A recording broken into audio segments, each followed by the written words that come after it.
Billionaire sees homeless girl teaching his daughter. What happens next leaves everyone speechless. The billionaire came to school expecting to pick up his daughter. Instead, he found a barefoot little girl in a torn dress sitting beside her on a garden bench, teaching her math using dirty fingers and a tiny pencil she held like a priceless treasure. Before he even knew her name, he understood one thing. This child was carrying a pain no 5-year-old should ever have to endure. Emily woke before sunrise because the streets had trained her to. Not gently, not kindly. The city did not wake children like her with warm kitchens, cozy blankets, or mothers preparing lunchboxes. It woke her with cold pavement, distant bus engines, and the fear that if she slept too deeply, someone might steal the last thing she owned. She slept beneath a small shop awning behind a row of closed stores, curled up between a brick wall and empty crates that blocked some of the wind. The place was not warm, but it was hidden.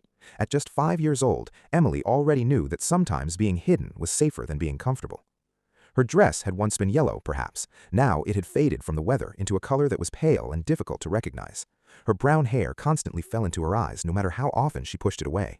Her shoes had disappeared 2 months earlier after she removed them before sleeping and woke up to find them gone. So now she walked barefoot, carefully, avoiding broken glass, sharp metal, dirty puddles, and people who stared at her for too long. The first thing she checked every morning was her backpack. It was torn at the bottom and poorly stitched with thread her mother had found in a hotel trash bin. But to Emily, it was the most valuable thing in the world. Inside were her treasures. 3 pencils, 2 of them so short they hurt her fingers when she wrote. A small stack of blank pages collected from office trash bins. Notebook scraps with writing on only one side. A children's book missing its first 7 pages. A stained math workbook. A broken blue crayon. And a photograph of her mother, folded so many times that its edges had become soft. Emily touched that photograph every morning. Not because she needed help remembering her mother's face. She could never forget it. She touched it because it was the only piece of her old life she still had. Her stomach growled. She opened the small paper packet she had saved from the previous night. Half of a bread roll. A man from the bakery sometimes left old bread near the back door after closing. He never gave it to her directly. Perhaps kindness was easier when it did not require eye contact. Emily never complained about the shape kindness came in.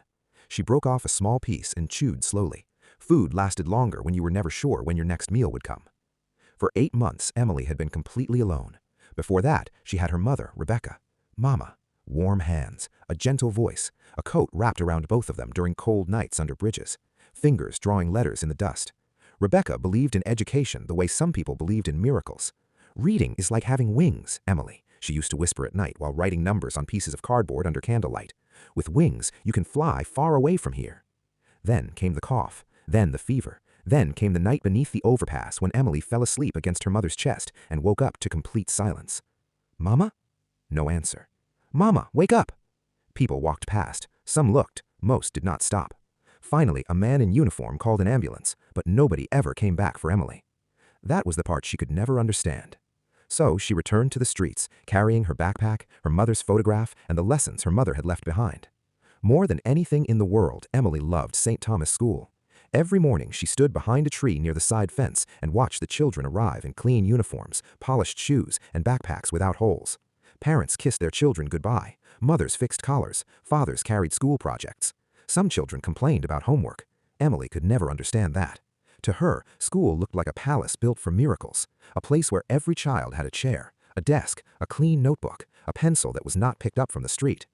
That morning, the sky was unusually blue. Emily ate the last piece of her bread, walked towards the school, and noticed something she had never seen before. A small gap in the side garden fence. There were no adults nearby. Her heart began to race. She crouched down, pushed through the bushes, scratched her arm, and slipped inside. For the first time in her life, Emily stood on the other side of the fence. Then she heard someone crying. A little girl her age sat on a bench wearing a neat uniform, her neat braids perfectly tied, her clean shoes placed together, and a math worksheet open on her lap. "Who are you?" the girl asked. "I'm Emily." "I'm Sophie." Emily looked at the worksheet. "I can help." Sophie frowned. "But you don't go to school here." Emily carefully picked up the pencil. "I don't need to study here to know the answer." A few minutes later, the 2 girls leaned over the worksheet together, counting on their fingers, drawing small circles, and whispering numbers like they were sharing secrets. Then footsteps approached. A staff member appeared. "Who are you? How did you get in here?" Emily quickly stood up, ready to run.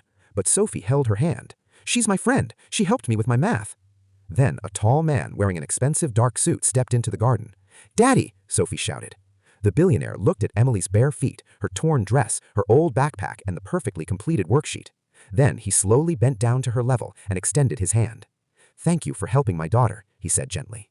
At that exact moment, Emily's stomach growled loud enough for everyone to hear, and the expression on the billionaire's face changed forever.